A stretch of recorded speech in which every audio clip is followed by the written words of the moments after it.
Chapter 14. In the morning, the bleak morning, that came in spite of everything, and had to be faced, she could hardly look at Marcy, and Marcy, brimming with shame and pity, avoided her, breaking softly into tears from time to time. At breakfast Marcy said, "Laura, if you think you can bear to live with me, I don't want you to move out. Nothing was your fault, nothing. I couldn't stand it, Marcy," Laura said hoarsely without looking at her. "Neither could you." She got up abruptly and left the table without having eaten a thing. Marcy got up and followed her. "I wish we could still be friends, Laura. We never were." "Oh, but we were. I like you so much, Laura." "Marcy, this is unbearable. Don't talk to me. Please don't." "But I can't just leave things like this. It's too awful. I can't help it. Laura, I'll never get over this. I'll never forgive myself.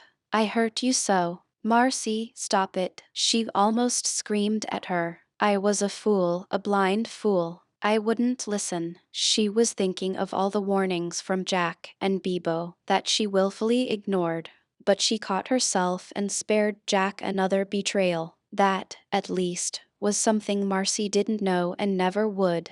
"Never mind," she finished. "Just drop it." She turned away and busied herself, but Marcy wouldn't let her go. "You will come back tonight, won't you, Laura? You'll stay here until you find another place. I'll be sick if you don't. This is your apartment as much as it is mine. I'll move out if you'd rather. You know that, don't you, Laura?" She was so anxious, so eager for conciliation, so disgusted with what she had done, that Laura felt a momentary relenting and looked shyly at her. "Please come back tonight," Marcy whispered. "I'll worry myself sick if you don't. Please, promise." Laura shut her eyes for a moment and tried to control her voice. She hadn't the courage to argue. She just said yes and grabbed her purse and rushed out. Asterisk, asterisk, asterisk. Laura knew, evening before she reached the subway, that she wasn't going to work that day. She knew it would be impossible for her to read, to type, to look up words, to answer the doctors, to joke with Sarah. It would be a nightmare of hypocrisy, utterly beyond her strength.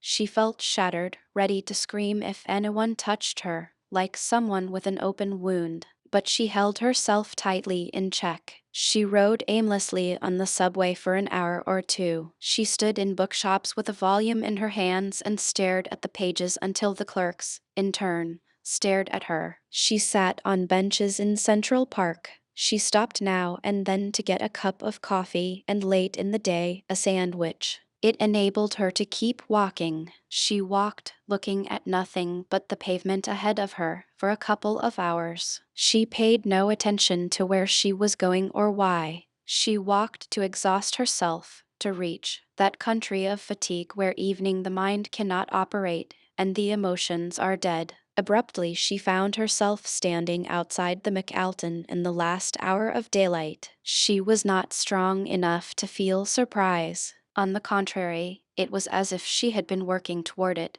all through that empty, endless day, knowing she would end up here, and knowing she had not needed to think of it, to make a decision. It was unavoidable. She stood outside the main door to the lobby, looking at the people hurrying past and hoping somebody would come up to her, talk to her, evening make advances to her, anything to postpone what she knew was coming. She looked at the door and away again, and then back to it, as if it were a great sinister magnet. Sooner or later she knew she would walk through it. She stood leaning against the gray stone of the McAlton, her fine face pale and vacant, her body apparently relaxed. She looked like a tired young career girl, waiting at the appointed place for a date. She knew it and took advantage of it. The hotel doorman strolled over to her and said, "Lovely evening, isn't it?" And later, "Looks like he's a bit late, miss." With a little smile, Laura returned the smile faintly. She tried to engage him in conversation, but he was called away frequently, and finally, with the evening crowd converging on him,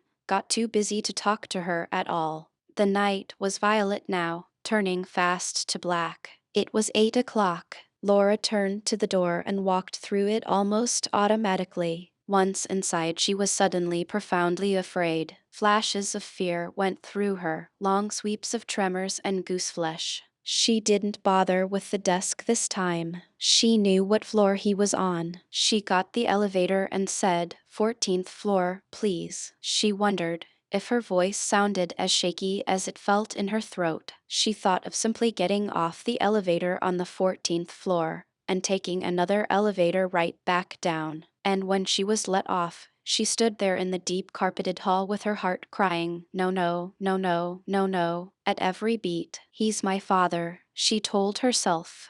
He won't kill me, after all. He may beat me, but he's done that before and I've lived through it. I'll be 21 in 3 weeks, so he can't say I'm a minor. All he can do is make a speech about my ungratefulness. He's a human being, not the devil. She said the last aloud, in a whisper, and her own voice startled her. Cautiously, Laura investigated room numbers, half expecting him to burst from his room and discover her unprepared. After a few false starts, she found 14-2 and standing there, looking at that door, she felt an enormous need to cry. She shut her eyes hard and said softly, I won't. I won't. Then she opened them, and, with her heart in her mouth, she rapped on the door. The noise sounded huge. For a moment she wanted to run, but she didn't. He mustn't see me looking panicky, she thought. She listened. There was no sound audible. Maybe he's not in. Oh, dear God, maybe he left. She didn't know whether to exult or despair. If I don't face him now, I'll never be able to face myself, she thought. I'll never stand alone. I've got to tell him everything. She felt desperate at the thought of having to go and search him out, to win her freedom from him. The hope that she had missed him, that he had already left for Chicago, was too sweet to banish. She was ready to flee. When the door swung open, without any preliminary sounds to warn her, she blanched uncontrollably and found herself looking at her father's feet. Very slowly, she looked up the rest of him to his face. There was a slight frown on his heavy features, but he wasn't at all surprised. He let her stand there until she was miserably uncomfortable, and then, only then, he spoke. Come in, he said. Not, hello, Laura. He spoke as if she may have been the maid come to clean his room. He stepped aside slightly to permit her to walk past him. She clutched herself in her arms, fearful of touching him as she brushed past, and walked quickly across the room to a half-open window on the opposite side. She looked resolutely out at the city, afraid to let him see her face. The minute I look at him, I'll cry. I'll do some damn silly weak thing, and he'll lord it over me, and I'll wind up promising to go home to Chicago with him. I can't look at him. Not yet. She listened to him moving around the room behind her and felt his eyes on her, but he said nothing. After a few moments, Laura could stand it no longer. She knew he was laughing at her, not with his voice or his lips, but silently, inside. She turned and looked for him. He was standing across the room, his enormous back planted against the wall, his arms folded over his chest, studying her. She flinched a little, seeing his face. I never knew before, he said slowly, savoring it, how fast you could run. He gave her a slight sardonic smile. Laura felt her insides turn to water. Her face was white and set as plaster. She forced herself to return his gaze. I never knew you could swear, either, he said. Especially at me. As a matter of fact, I doubt whether you can, now that we're face to face.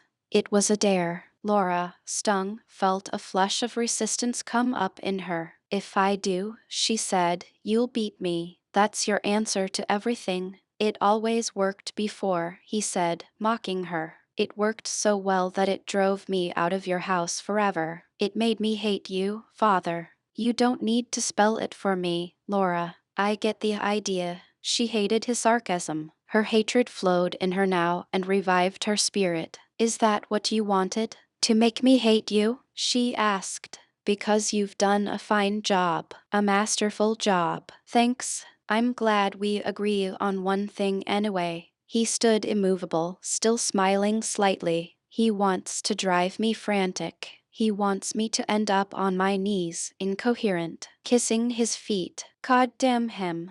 He doesn't care what he says as long as it'll drive me wild. I must say, you took a prosaic way out, Laura. Running away is no way to solve a problem. Running away to New York is the classic click. There are a lot of you here in New York, you know, silly little girls who left one set of problems at home for another set in the big city. Laura turned her back on him. I won't evening answer him. If I could just hurt him somehow, hurt him like he hurts me, what would hurt him the worst? Mother. My mother. Did you slap my mother around the way you do me? She asked him abruptly. At this his smile faded and his face grew very hard. Your mother never deserved it, he said. Neither did I, she retorted. As far as I can see, you are notoriously short-sighted, my darling daughter. And you, father, are blind. Her face flushed. Again he smiled, but his smile frightened her. What have you been doing, Laura, that gives you such intestinal fortitude in the face of such obvious physical risk? She wanted to scream at him, I hate you. I hate your goddamn sophisticated sarcasm. But she only said tersely, I have a job. I have some nice friends. I have money in the bank. I have a life of my own without you. I have a little confidence I never had before. They were all lies that started out so beautifully true. Almost all lies, anyway. But she had flung them in his face, and now he was not sure. He studied her. Those are the problems I came to face in New York, father. Nothing could ever persuade me to trade them for the ones at home. If I didn't hate him so much I couldn't do it. He started out wrong, trying to drive me in a corner. He gave me a chance without realizing it. He moved away from the wall then, his face registering contemptuous amusement. He lighted a cigarette and, to her astonishment, offered her one. She shook her head. Well, he observed, you apparently haven't taken up all the vices yet. He turned away from her and walked about the room, firing questions at her. What kind of job do you have? Medical secretary. Where? With Dr. Edgar Hollingsworth. Who's he? The top radiologist in the city. Where's his office? 5th and 53rd. Who are the friends? This abrupt switch threw her for a moment. The friends? You said you had some. Oh, she said quickly. Do you want their names? The little sarcasms she mustered added to her bravery. He curled his mouth disgustedly. Anything that will help, he said. Names mean nothing. Who are they? Well, she said, some are men and some are women. For a triumphant moment she felt like laughing in his face. But his face had grown dark, and a flash of fear prevented her. My roommate, she went on, more timidly. For one, she's a very nice girl. I've met a lot of wonderful people through her. The doctors have been wonderful to me. Everybody's wonderful, he mimicked. I was surprised to find that people can be nice, father. God, if a man accused me of being nice, I'd spit in his face. And decent and human, she said hotly. His face grew dangerous now and his body tense. Are you implying that I'm not human? Her fear grew suddenly quite strong, and for a moment she wavered. Then she said softly, if you're going to beat me, father, do it now and let's get it over with. He laughed, an awful laugh she remembered very well. It was usually the prelude to violence. Well, isn't that noble, he said. Why don't you pull down your pants and bend over? Make it easy for me. You've beaten me all my life, whenever I displeased you, and I seem to displease you just by existing. I've never seen you beat anyone your own size, father, but you're awfully damn good at beating me. My, aren't we grown up? He said. We not only talk back to our father now, we swear at him. That's real sophistication. You don't know how much I hate you, father. You can't know. I've begun to think that's what you want. You've worked hard enough all my life to make me hate you. His face changed again, became grave and heavy. Her eyes watched him intently, like eyes that have witnessed floods scan the skies for sun. He turned away from her, dragging on his cigarette, knocking ashes into a heavy glass tray on the dresser. Why do you hate me, Laura? He asked dispassionately. Because I discipline you now and then? Isn't that a father's prerogative? Not when it ruins his child's life. Is your life ruined? He said sharply. You have a wonderful job, wonderful friends, wonderful money in the bank, wonderful everything. Hell, I seem to have done you a favor. A favor. You call it a favor? She stared at him, his hardness still astonishing her after all these years. And then she felt her resistance begin to will. Sooner or later all her arguments were doomed. She never won with him. The sheer physical fact of him, massive and dominant, exhausted her after a while. I never wanted to hate you, father. You were all I had. I wanted to love you, but you wouldn't let me. She almost whispered. I mustn't go on like this.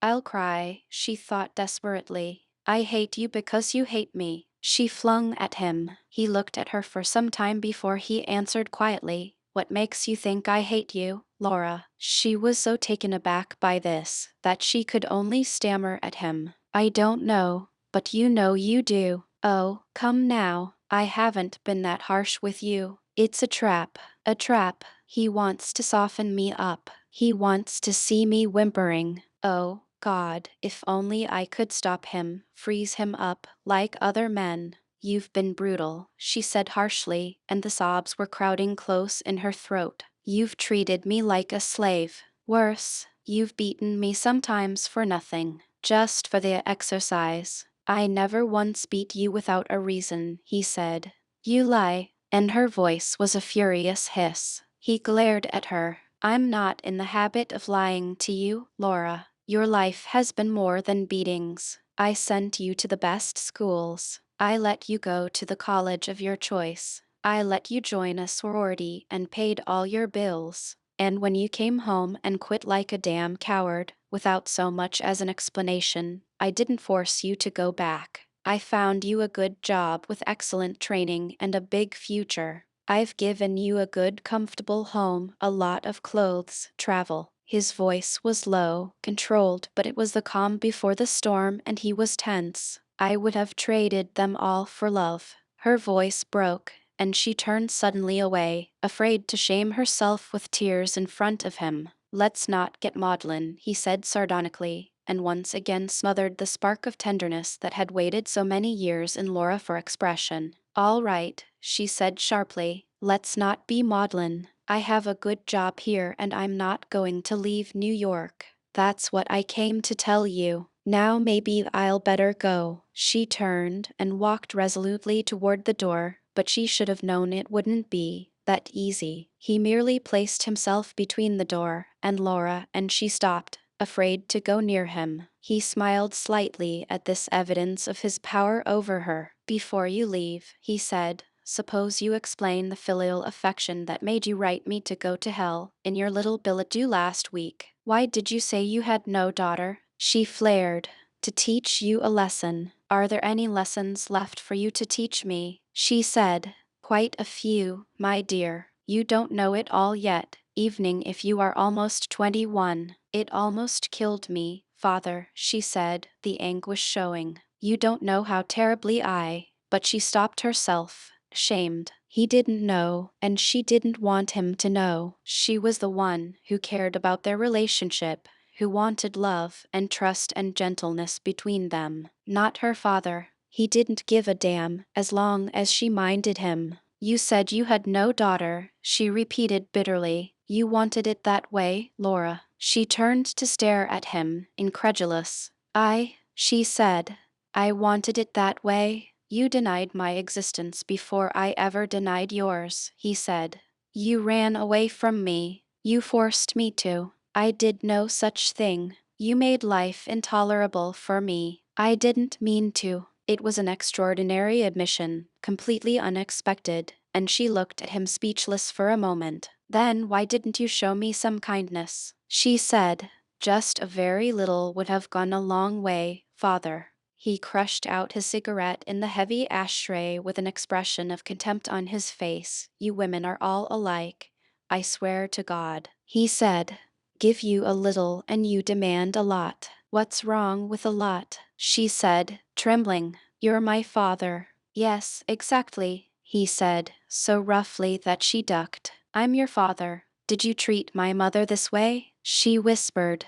Her life must have been hell. He looked for a minute as if he would strangle her. She stood her ground, pale and frightened, until he relented suddenly and turned his profile to her, looking out the window. Your mother, he said painfully, was my wife. I adored her. Laura was absolutely unable to answer him. She sat down weakly in the stuffed chair by the dresser and put her face in her hands. Her father, her enormous, gruff, harsh father, had never spoken such a tender word in her presence in all her life. I could never marry again. When she died, he said.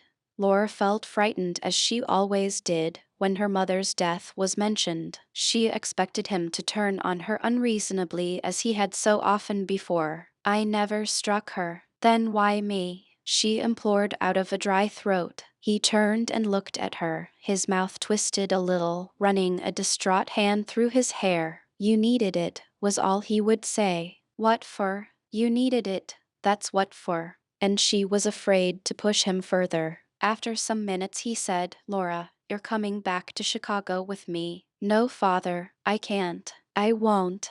That's why I waited for you, he went on, as if she had said nothing. I won't go to Chicago or anywhere else with you. I'm through with you. You could look for work with a radiologist, if you like it so well. I won't insist on journalism. You have a flair for it. It's a waste to leave the field, but I won't insist. You see, Laura, I can be human enough. She stared at him. She had never heard him talk like this. He glanced at her, annoyed by the look on her face. I've made reservations, he said, for June 1st. That's Saturday. I could probably get earlier ones. Father, she stood up. I can't come with you. Don't say that, he commanded her, so sharply that she started. I can't, she whispered. You can, and you will. That's all I want to hear on the subject. As she started once again to protest, he held his hands up for silence. No more discipline, Laura. I promise you that.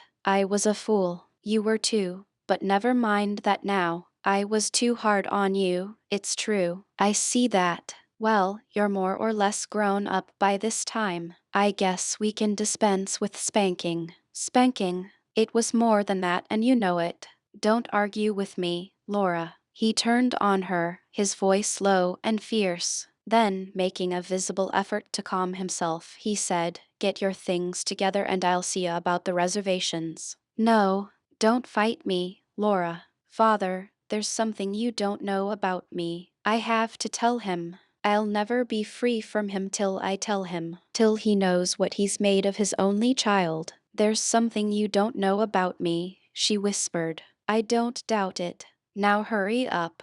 We've wasted enough time. Father, listen to me. It was almost too hard to say. Her legs were trembling and her heart was wild. Well, out with it, for God's sake. Jesus, Laura, you go through more agony. Well, what is it? He frowned at her tense face. I'm a homosexual. His mouth dropped open and his whole body went rigid. Laura shut her eyes and prayed. She held her lower lip in her tess, ready for the blow, and felt the humiliating tears begin to squeeze through her shut lids. She moaned a little. He made up his mind fast, and his voice cracked out like a lash. Nonsense, he snarled. It's true. Her eyes flew open and she cried again, passionately. It's true. It was her bid for freedom. She had to show this courage, this awful truth to him, or she would never walk away from him. She would spend all her life in a panic of fear lest he find her out. I'm in love with my roommate. I've made love. All right, all right, all right, he shouted. His voice was rough and his face contorted. He turned away from her and put his hands over his face. She watched him, every muscle tight and aching. At last he let his hands drop and said quietly, Did I do that to you, Laura? Without hesitating, without even certain knowledge, but only the huge need to hurt him, she said, Yes. He turned slowly around and faced her, and she had never seen his face like that before. It was pained and full of gentleness. Perhaps it looked that way to her mother now and then. I did that to you, he said again, to himself.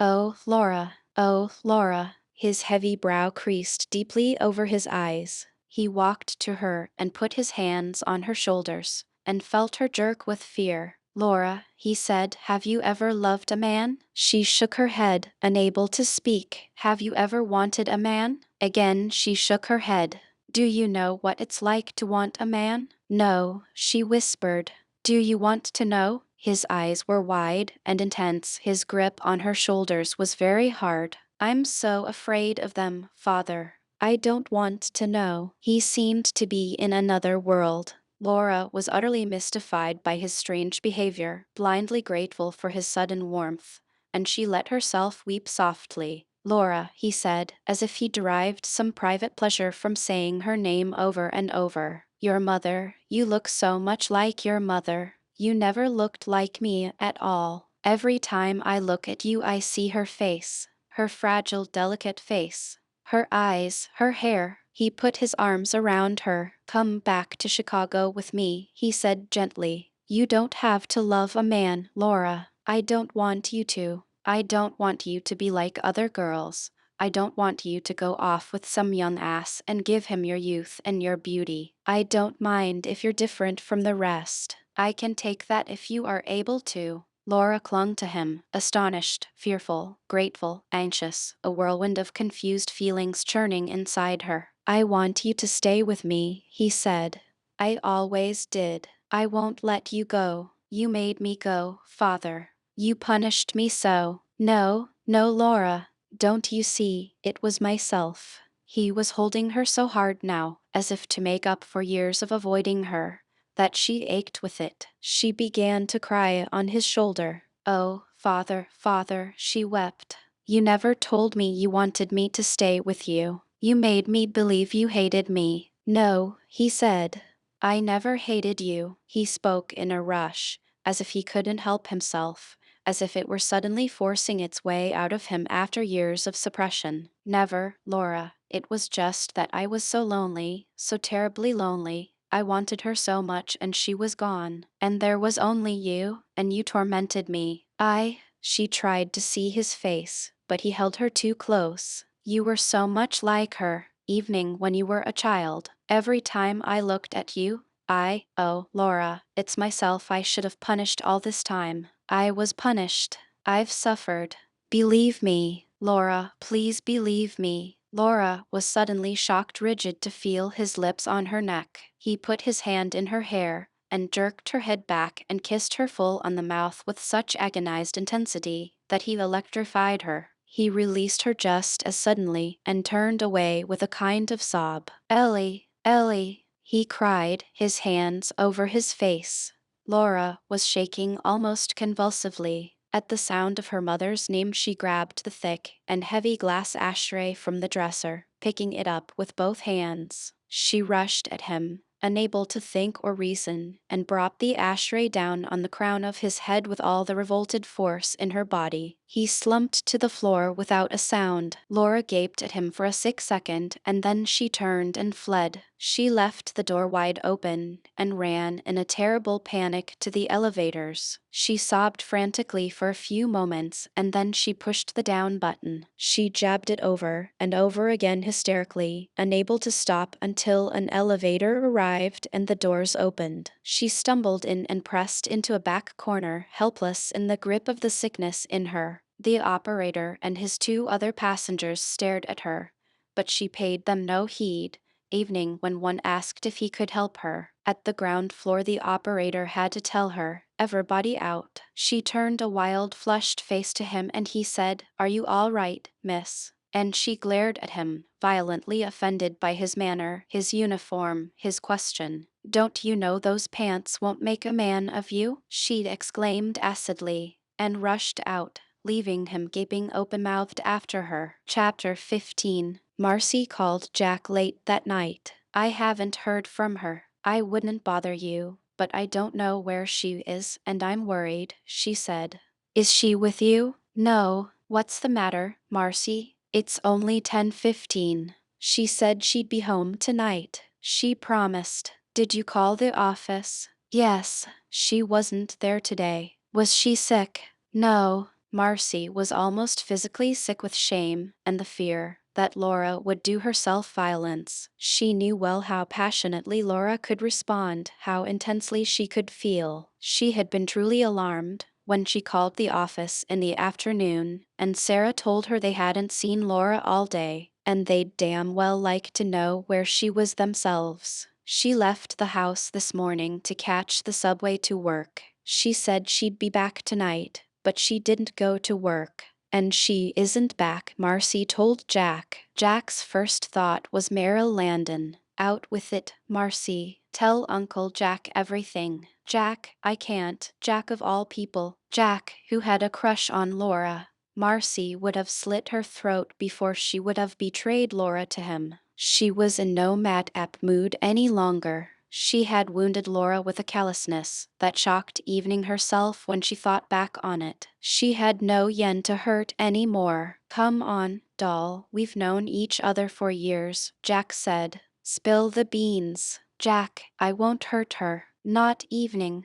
Not evening if she drops dead because you won't tell me the truth. Oh, but she won't, though. But she may. Now let's have it. Jack, I don't want you to think. I think all the time. It's a congenital defect. Yes, but this. Oh, for Chris' sake, Marcy, say it. Did you quarrel? Yes, we quarreled. What about? I can't say. Now you listen to me. God damn it, I'm getting worried. About love. She whispered it, and Jack knew at once what was the matter. But why hadn't Laura come to him? Why hadn't she told him? She couldn't be that ashamed. She knew he wouldn't hurt her with the knowledge. He would be kind, with the kindness of deep sympathy. Something was wrong, more wrong than Marcy admitted, or more wrong than she knew, or both. I can't explain, Jack, Marcy moaned. You don't have to, Marcy. I get the message. Should I call the police? No, he said quickly. Jack had an inborn aversion to cops. I think I have an idea. I'll call you back later, and call me the minute you hear anything. I will, I promise. Jack called Bebo. Marcy's straight, he said. So what, Jackson? So Laura just found out. The hard way, apparently, and now she's disappeared. I couldn't care less. I don't believe you. Look, Jack, I don't even want to talk about the kid. I don't want to hear her name mentioned. She can go to hell as far as I'm concerned. I've got to find her, Bebo, and you've got to help me. The hell I do. I want you to check the lessee joints. They won't let me in. I busted the mirror in the call-off last month and they all hate me. That's your problem. Bebo, for God's sake. I know how bitchy she was. I'm not asking you to forget it. I'm asking you to help me find her. I think she went to see her father. From what she's told me of him, she may be dead before we find her. There was a shocked silence, and finally Bebo said, Don't play around with me, Jack. Tell me the truth. That is the truth. He's a real bastard. God knows what he may have done to her. He has the devil's own temper and he's been beating hell out of her since she was 5 years old. There was a reluctant pause at Bebo's end and finally she said, All right, damn it. All right, I'll go look for her. If she's with her father, I don't know what good it'll do to check the bars down here. You never know. Besides, there's not much time. Okay, Jack, I'll get going. Call me as soon as you get back, whether you find her or not. Right. Where are you going? The McAlton. To check with her old man. What about Terry? Can you trust him alone? She asked with slight sarcasm. No, he said matter-of-factly, looking at Terry as he spoke, in a voice that betrayed none of his passion for the boy. I'm counting on the smoked oysters to keep him out of trouble. Terry grinned a little, but his eyes didn't leave the television set. Bebo laughed. Okay, doll, I'll help you out. But don't expect me to welcome Laura back and send her flowers. I'm through with that little bitch. If I find her, I'll drag her home by the scruff of the neck and dump her. That's good enough, Bebo. Thanks. Bebo scoured the village. She knew it inside and out and backwards, all the gay bars, the favorite coffee shops, the side streets, the markets, the boutiques, the stalls and the brownstones, the parks, the alleys, the bookshops. Some were closed. Some stayed open half the night. Wherever people collected down there, sooner or later Bebo investigated the spot. The hours stretched out. Every hour or so she called Jack's apartment and talked to Terry. He simply said, "Jack's not back yet. He hasn't called in." "Okay, I'll tell him." And as Biba walked, she began to feel a real fear for Laura's safety, a tender concern that welled up in her and aroused her own contempt. At 3 in the morning she muttered, "Oh, the hell with it. Nobody can cover the whole damn village in one night." She called the penthouse. Marcy, wide awake and alarmed, answered, hoping it would be Laura. She wasn't sure if she had a boy or a girl on the phone. She only knew it wasn't Laura. "Marcy?" Bebo said. "Yes. Who's this?" "A friend of Laura's." "Is she there?" "No." "Do you know where she is?" "I wish I did."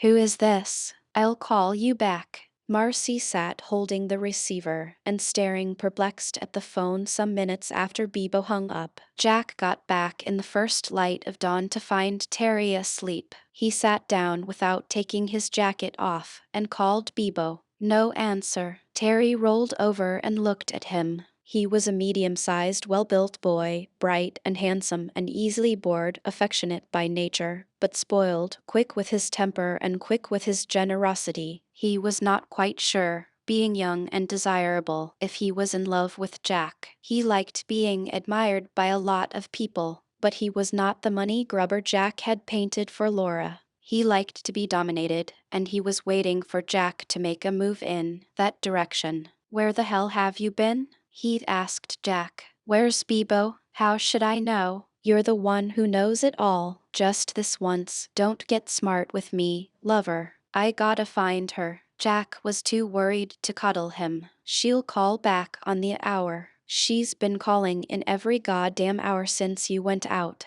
I can't get any sleep around here." "Who's this Laura, anyway?" "She must be a living doll. I've told you a dozen times. She's a friend." "You act like she was a lover." Jack stared at his handsome, arrogant young face. "So what?" he said.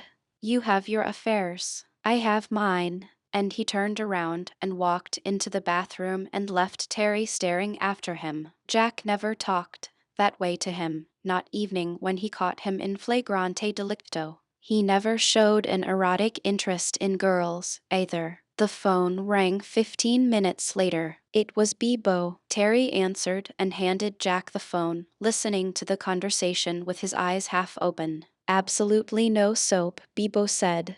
"I've been all over the damn village. Nobody's seen her." "She saw Landon earlier this evening," Jack said. "She did. Does he know where she is?" "He doesn't know from nothing, doll. She gave him a first-class concussion. Walloped him with a glass ashtray on the back of his head. Must have snuck up on him when he had his back turned." "God!" Bebo exclaimed, and then took off, hysterical, according to the elevator boy. She screamed all kinds of stuff at him. "He says half of it's crap, of course. But he did tell me one thing." "What's that?" "She told him those pants he was wearing would never make a man of him." After a surprised silence, Bebo gave a wry, tired little laugh. "Jesus," she said. "She must have been screwy." The elevator boy thought so. "It sounds kind of bad. I'd better call Marcy." "I called her at 3. God, Bebo, don't make it any worse than it is. Relax.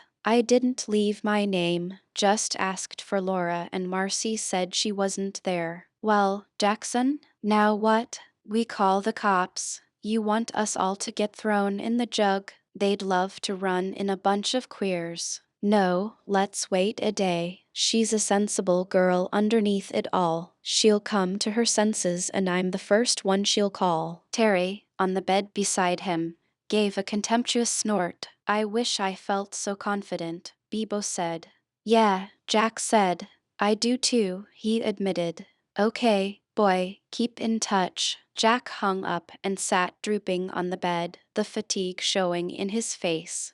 God, you look old, Terry said with a characteristic lack of tact. How old are you? You never told me. 82, Jack said. Terry grinned. I don't believe you. You're not supposed to. How old? Tell me. Jack stood up and turned to face him, in no mood for jokes. Terry, don't bug me. I've had enough of you today. Terry gaped at him. Jack had never talked harshly to him, and now he was doing it every time he opened his mouth. I love this girl, Jack told him. I don't know why, but I do know that for once I've found a decent sweet kid who isn't out for every damn thing she can get from me. She can give a little, she doesn't have to take all the time. Though, you love her, Terry said sarcastically, propping himself up on his elbows. That's swell, just swell. Thanks for letting me in on it. And I'll probably love her long after you've climbed out of this bed for the last time, you little bastard.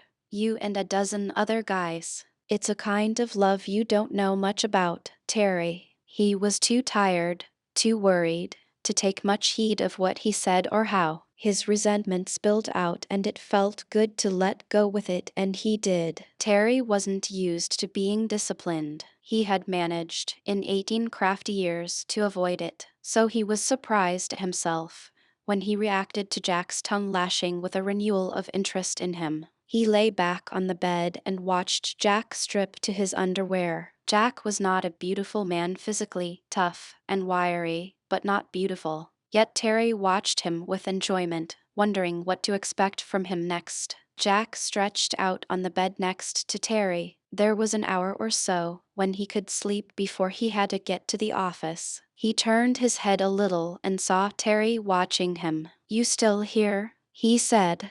I thought I told you to go. I think I'll stay, Terry said, smiling. I'm a glutton for punishment. He was intrigued by this new side of Jack. Jack turned over and looked at him, surprised. You're a brat, he said finally. A beautiful, unbearable, stuck-up, silly, irresistible brat. Terry laughed. That's why you love me, Superman, he said, poking Jack in the ribs. Who says I love you? Jack said wearily and turned away from him. Jack, be nice to me. I'm worried sick and he wants me to be nice to him. Ha, Jack told the walls. Damn it, I think you do love this girl. She bought your oysters, lover. You can spare her a little goodwill yourself. Terry dropped back on his pillow in silent surprise. It was the first hint he had had of the state of Jack's finances. Asterisk, asterisk, asterisk. Jack went to work. There was nothing to be accomplished sitting around the apartment quarreling with Terry. It wouldn't bring Laura back any sooner, and there was not much he could do to find her now, except call in the police, and he gagged on that idea. He would wait at least until the next morning, but at the end of the day things were getting black. Laura was still gone. Marcy was panicky and agitating for a call to the police. Biba was glowering, furious at herself for caring what happened to Laura and yet caring anyway in spite of herself, and a thunderstorm was brewing. They waited alone, Jack and Marcy and Bibo, in the gathering dark, each with his own peculiar fears and hopes. Jack drank.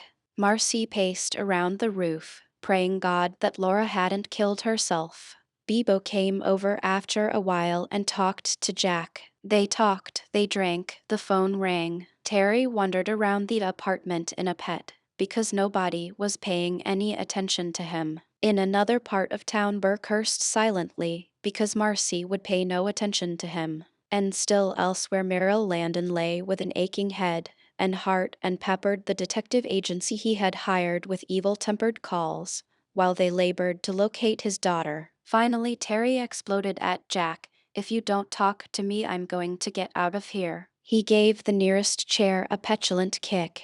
I don't have to hang around here till I drop dead from boredom. Go, said Jack. You're driving me nuts anyway with that damn pacing the floor. I wish I was driving you nuts, Terry retorted. I just seem to be in your way. You are, lover. Shut up and eat something. You'll feel better. I just ate. Then just shut up. God. This place is a mausoleum. I've had enough. He went to the bedroom and grabbed a sweater, but when he reached the front door, he turned and found that Jack wasn't even looking at him. He was talking to Bebo. He was saying, "By God, it's worth a try. I'm going over there." Nothing could be worse than sitting here wondering if she's drowned in the damn river or swinging from a rope somewhere. "Oh, for Chris's sake, Jack," Bebo snapped. "Have mercy. I'm not made of stone." Jack got up and headed for the door. Terry stood uncertainly and watched him approach. "Make up your mind," Jack said to him. "In or out?" His anxiety over Laura made this attitude of impatience with Terry perfectly genuine. Yet Jack was not without a small sudden pleasure at Terry's reactions. "How about you?" Terry said. "Out. I'll go with you. I'll be back in an hour." "I want to go with you." Jack stared at him, again pleased and surprised. "You can't," was all he said, putting his cigarette in his mouth while he pulled his jacket on. "Why the hell not?" Jack took him by the shoulders. "Terry, you want to do something for me?" Terry eyed him like a suspicious 5-year-old. "I don't know. You're so bitchy tonight." He sighed. All right. What do I have to do?" "Stay here. And if she shows up, hang on to her. I'll be back at," he looked at his watch, "at 10. No later." Terry threw himself in an armchair with a huge sigh of disgust. "Oh, this Laura," he groaned. "She must be the most fabulous female in the whole goddamn world." "She is," Bebo said briefly. She dinched her cigarette and walked out ahead of Jack. "I'll be at home, Terry," she called back, "if she shows up." Yeah, I know. I'll hog-tie her and call all the newspapers. I'll notify the president." Christ. Jack and Bebo went down the stairs together and out into the lowering night. The first drops were coming down. "What'd you give him, Jackson?" Bebo smiled. "He's learning how to mind. He doesn't like it very much, but he's learning." Jack shrugged. "He does like it, doll. That's the secret. He likes to be shoved around a little." Chapter 16. It was 10:05 and the rain was fairly heavy outside. Terry was curled up in the armchair watching television, eating peanuts, and drinking a beer. He was irritated with Jack for being late. He tried to get interested in the film and sat for a quarter of an hour with his eyes on the set, wiggling restlessly, like a child in need of a comfort station. He jumped when a knock on the door disturbed him. "Come in. You know it's not locked," he said without looking up. "Where the hell were you?" "At least I tell you where I'm going." "Well, talk, damn it." And he turned around to see a tall, slim girl standing 5 feet from him, her long hair streaming wet and her clothes clinging to her body. He was conscious of nothing in her face but her eyes, huge, blue and heavy, dominating, agonized. Terry stood up suddenly, stammering a little. "You must be Laura," he said finally. "I was beginning to think you weren't real." He took another look at her, pale as a wraith, her eyes the only warmth in the cold oval of her face. "Are you?" he asked, and then smiled a little sheepishly. "Well, don't just stand there. Come in and sit down." She moved as if she were dreaming, one hand to her forehead, and he guided her to the sofa where she half sat and half collapsed, letting her head fall back against the cushions. She looked utterly exhausted. Terry stood hovering uncertainly over her, staring at her. At last he said, "Jack says I've got to keep you here." She shut her eyes. "He's supposed to be home at 10. He should be right along." "I'm Terry Fleming. Jack says he told you about me. He certainly talks a lot about you. He thinks the world of you." She gave no sign that she had heard or cared to hear. At last, in some consternation, he said, "Would you like something to eat, Laura? You look like you could do with something." No answer. He went out to the kitchen and opened a can of soup. He fixed up the plate with crackers and cheese and, as a second thought, smoked oysters and poured a glass of milk. Every 2 or 3 minutes he interrupted his task to go to the doorway and check on her. He thought she may vanish, like a ghost. But she didn't move. She looked dead. She scared him. He put the food on a tray and brought it into the living room and sat down on the sofa next to her. He put the soup and milk on the coffee table in front of her, and then he said, "Wake up. Wake up, Laura." She didn't stir. Terry put an oyster on a cracker. "Here," he said, shaking her a little. "Here, for God's sake, eat it. It's your oyster." Laura stirred and opened her eyes, took one look at the smoked oyster, and turned away with a grimace. Terry was offended. "So what's wrong with smoked oysters?" he said. "Here, it's yours." She looked at him then, really saw him, and then sat up a little, rubbing her eyes. "Mine?" she repeated dimly. "Jack says you bought 'em." Terry looked at her with bright eyes, curious now. "You may as well enjoy them." Laura sighed and then saw the soup. Terry handed her a spoon, and she ate it all without a pause or a word. It seemed to give her strength, to bring her back to life. "I haven't eaten," she apologized. "I can't remember." "Want some more?" he asked quickly. "No, no thanks. Maybe later." She looked around the apartment, recognition and sense coming back to her face. "Where's Jack?" she said, and suddenly clutched Terry's sleeve. "Where's Jack?" She sounded frightened. "He'll be back any minute," Terry said. Laura stared at him then. "Oh, you're Terry," she said. "You're Laura." He grinned. "I saw you first." She blinked at him, unable to joke with him. Dead serious, she asked, "Did the oysters help?" "Help?" he said. "Oh, you mean Jack and me. He says you love them." Terry studied her, frowning over his smile, and then looked away in embarrassment. "Not the oysters so much," he said. "But you helped, in a roundabout way, by getting lost." "I'm glad," she said, confused. "He loves you terribly." She seemed to have no sense that this may startle him or be the wrong thing to say. She hadn't the physical strength to censor herself. She spoke the necessary truths and no more, but Terry was strongly affected. He walked to the other side of the room and refused to look at her for a while, letting his feelings whirl around inside him. When he did look back, she was stretched out on the sofa, sleeping the sleep of complete exhaustion. Asterisk, asterisk, asterisk. Laura woke up to find Jack sitting in the armchair sipping gingerly at a steaming cup of coffee. His eyes showed over the rim of the cup, heavy, anxious, and old. He lowered the cup when she wakened, putting it on the coffee table by the sofa, and lighting a cigarette. "It's a nice day," he said cautiously. She sat up halfway. "What time is it?" 7:30. Laura dropped back and shut her eyes. She found a blanket over herself, and her shoes were on the floor beside the sofa. "Well," said Jack, "are you going to tell me where the hell you've been? Or am I going to ask?" Laura turned her face suddenly to the back of the sofa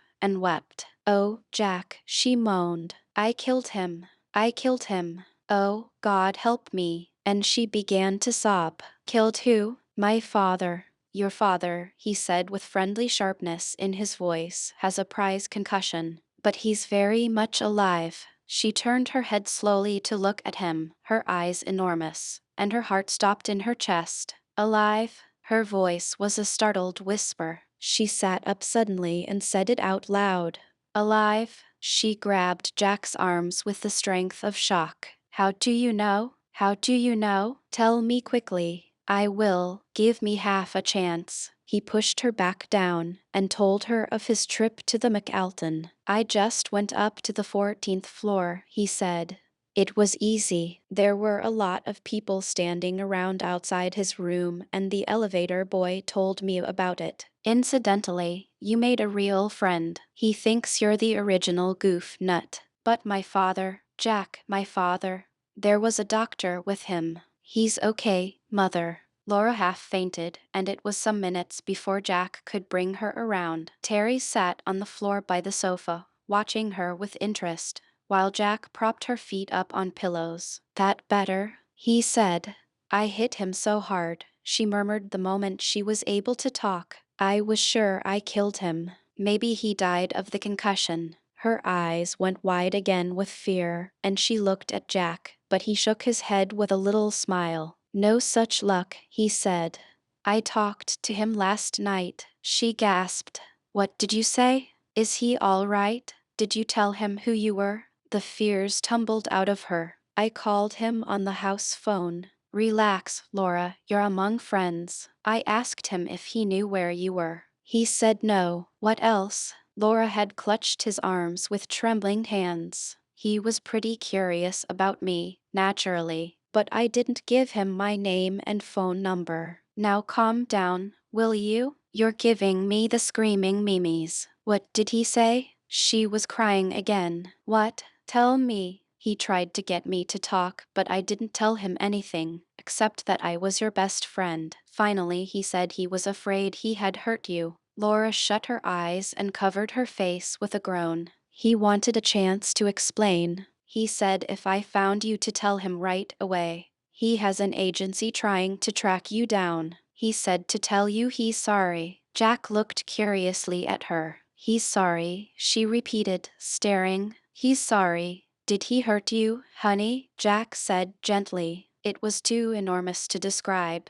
too torturous to explain, her own private agony. Not even Jack could share it with her. Yes, she whispered. He hurt me. She looked at Jack, and he could see in her face how much more there was to it than the simple words told him. Jack crushed out his cigarette angrily. I wish I could break his head for him, he said. No, no, Laura said. I thought I had killed him. I never meant to. I was sick.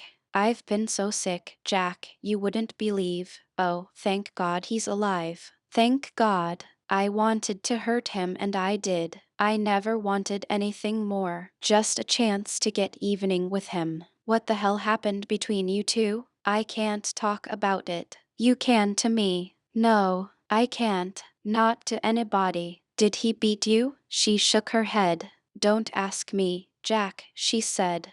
It's my own personal sickness. And his. It's between us and nobody else. Jack lighted a cigarette, watching her closely through the blue smoke. Why did you go to him in the first place? Didn't you know it would be bad? I had to, she said, her face drawn and intense. I've been running away from him all my life. I had to quit running and save myself.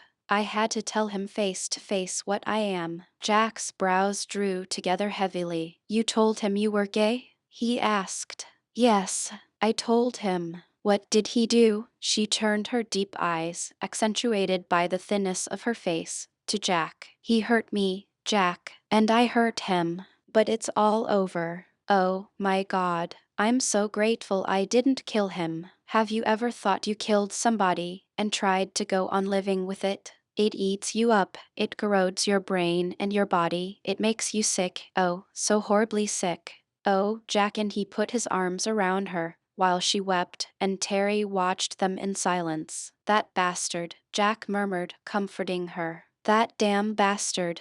I think I hate him as much as you do, honey. No, no, I don't hate him, she whispered. I can't any more. I never will again. I understand now so much. Nothing ever made sense before, but now I understand. He was weaker than I was, Jack. She spoke with wonderment. He was more afraid of me than I was of him. It was a strange new feeling this knowledge gave her. I don't know quite how I feel about him now. I won't know for a long time, I guess. But I still love him. I always loved him, even when I hated him the most. I only hope we never meet again. I can stand it if I never have to see him again. Asterisk, asterisk, asterisk. Terry fixed her a breakfast, and she ate ravenously. She discovered they had stripped her wet clothes off and put a robe on her the night before, while she slept. She pulled the robe close around her, while Jack tried to make her tell him where she had been, but he got little satisfaction. I don't know, was all she would say, and when he protested, skeptically, she turned to him, her face earnest, and said, I don't know. Ah, don't tell me, he said. I just walked, I guess. It all seems like a nightmare. The first thing I remember after I left father is eating a bowl of soup, and then I fell asleep. Don't you remember me? Terry said. We had a nice little talk last night. We did. She was surprised. Sure, he smiled and made her blush with embarrassment. I'll tell you all about it sometime. He grinned at Jack, who gave him a quizzical smile. So you don't know where you were? He prodded Laura. I swear, Jack. Well, we didn't know either, he said. And we damn near lost our minds. We pictured you. Well, never mind what we pictured. You had us frantic, I can tell you. Laura smiled at him a little. Jack, she said, and put a hand on his arm. You've been so good to me. I wouldn't have caused you any worry, only, oh my God. Marcy, I forgot about Marcy. And Bibo, she turned to him, but he calmed her with a glance, holding her down in her chair. I called them, he said. I called everybody evening Papa Landon. I told them you were all right, and that's all. Your father doesn't know where you are. Laura hung her head. Jack, I didn't have a chance to tell you about Marcy. I know, you don't have to tell me. Marcy did. Marcy did? She looked up amazed. Not in so many words, Mother. She just said you quarreled and I got the idea. She sounds pretty unhappy about things. Laura covered her face, her elbows resting on the table. She knew, Jack, she knew all along that I was gay, she whispered brokenly. She and Burr had a bet that she could make me make a pass at her. After a long silence, Jack squeezed her arm and said gently, You had to learn. Now you know. We all go through it sooner or later. He looked up at Terry and found the boy staring at him, his eyes full. He looked away, confused, turning his attention back to Laura. She wants to see you. She means it. I know, but I couldn't stand to see her evening talk to her. It would be hell. I know what you mean. Jack got up and poured himself another cup of coffee, saving himself a half-inch in the cup for a jigger of whiskey. It's not evening 10 o'clock yet. Terry reproached him. Shut up and drink your milk, Jack said and smiled at him. I'd better call the office, Laura ventured quietly. I did, Jack told her. You're fired. They were damn nice about it, though. Dr. Hollingsworth wants you to come in and talk to him. Sarah gave me the pitch. It seems they admire your brains, but they figure your nerves are loused up. I suggest, Mother, that you see my analyst. I can't afford it. Neither can I. Jack laughed. Let's put Terry to work, he said to Laura. It's time he earned his own way. Doing what? Terry said. I don't know. What are you good for? Anything? I can cook. Terry grinned. Good. I know a greasy spoon 2 blocks from here. Though, hell, Jack, Laura said suddenly. Does BS know I'm all right? P.S. Jack frowned at her. You mean Bibo, doll. I mean Bibo, Laura said quickly, growing hot. She knows. Did you tell her when I disappeared? She looked all over the village for you. She was worried. Do you think she'd talk to me? No. Oh, Jack. She turned an unhappy face to him, pleading for a chance to hope. She may say goodbye to you, or go to hell. Don't expect miracles. I guess I haven't any right to her friendship anymore, but it suddenly seemed terribly important, the most important thing in the world.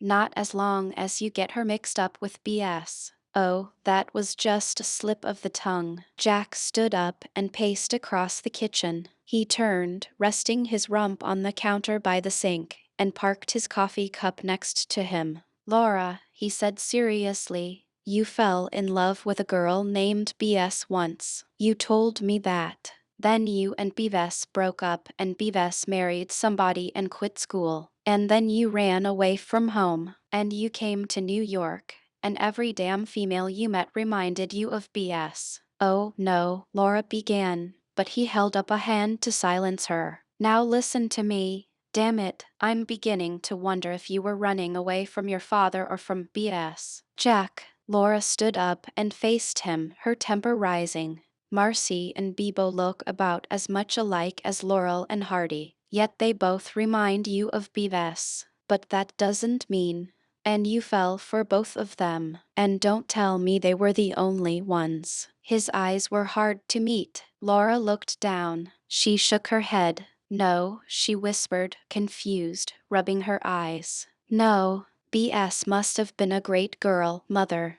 But you can't stay in love with her all of your life evening if she was the first one. Laura's face flushed. I won't talk about this, Jack, she exclaimed. You don't have to. I will. It's my private life. You've pulled me into it. What's the matter? Are you afraid to hear me talk about it? She sat down, angry. No, she said sharply. I'm not afraid. Jack took a sip of his caf royale. Okay, he said in a business-like voice. I'm going to tell you something you won't like, but I think you ought to know it. You were never in love with Marcy, Laura. They looked at each other and finally Laura exploded. You're cracked. I thought you understood. I thought you, of all people, understood how I felt about her. I did. I don't want to hear any more. I don't doubt it, he said. She rose again and faced him, defiant and hurt. You loved BS, he said, more gently. You loved love. It showed in all you said to me. When we first met, you needed love and you went looking for it. You went looking for another BS. You were bound to find her. You found her in every female face that appealed to you. Laura, Jack said slowly, Marcy doesn't look like BS. Neither does Bebo. Nobody looks like BS but BS. And BS is gone. She isn't yours anymore. She belongs to a man. Laura covered her face suddenly with a groan. Jack, don't, please, she whimpered. Then, gathering her anger around her, she said, they do look like her. I swear they do. Jack shook his head. They just looked like love, Mother. Laura gave a little sob. Jack, don't torture me. You know why I'm doing it. You know I don't want to hurt you. Now listen to me, Laura. You can't stay in love with BS all your life. Laura put her hands down and looked at him again. Jack, you don't know how wonderful she was. You never knew her. You can't talk about her. She was so beautiful. She was so good to me. She made me understand what I was when I was so ignorant and scared that you wouldn't believe it. And she made me understand without hurting me. She made it beautiful. I owe her so much. I loved her so. But she's married, Laura. You told me that yourself. You'll never evening see her again, no matter how good she was. She never hurt me, Laura flared. Marcy hurt me, Bebo hurt me, but never BS. Oh, balls, Jack said. Never hurt you, hell. She left you, didn't she? She slept with a guy and married him. What do you want, Mother? A silk-lined accident-proof guaranteed romance. Good for 6 months with lots of kicks and no pain, or your money back? They don't come that way. Ask anybody. Ask me. Ask Terry. And then his face softened. She's gone, Laura, he said quietly, significantly. And you can't go back to Marcy. Laura sat down and let the tears roll down her face, and her mouth trembled. And I can't go back to Bebo, she whispered. Jack walked over to her and leaned on the table, one arm on either side of her. He put his head against hers and said into her ear, almost in a whisper, Bebo loves you, honey. She's no BS. No Marcy. She's herself, and for all you know, that may be evening better. Laura covered her face then and cried. 15 minutes later Jack, who had gone into the bedroom to dress, came back to the kitchen and said, I'm going to the office for the rest of the day. Somebody has to pay the rent. He looked at Terry with a wry smile. Laura looked up quickly. I've got to talk to her. Jack, where can I find her? Bebo, she's working. Stick around till I get home, Mother. Sleep, you look like hell. Get Terry to read you a story or something. You can see her tonight. Thanks. She looked at him with wet eyes and then she smiled. Thanks, Jack, for everything. He grinned. It's those damn oysters, he said. Chapter 17. The cellar was not very crowded.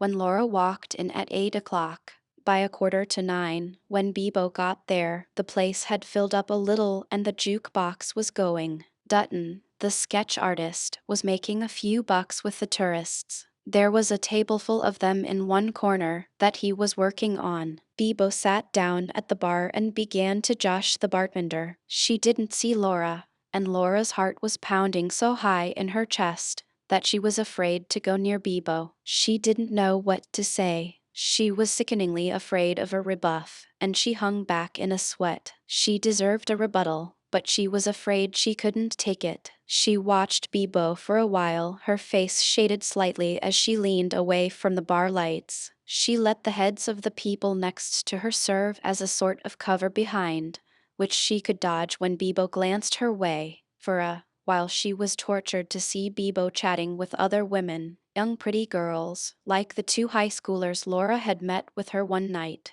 Asterisk, asterisk, asterisk. Bebo was tired. She had 2 drinks and then she meant to go home. But she was detained by a boy who ran an antique shop a block from her apartment, who was a friend. They talked about nothing in particular, just glad to talk with somebody for a while. Bebo was slightly surprised when Dutton came up and handed her one of his sheets of drawing paper. Bebo took it with a wry little grin. "I knew you'd get around to me sooner or later, Dutton," she said.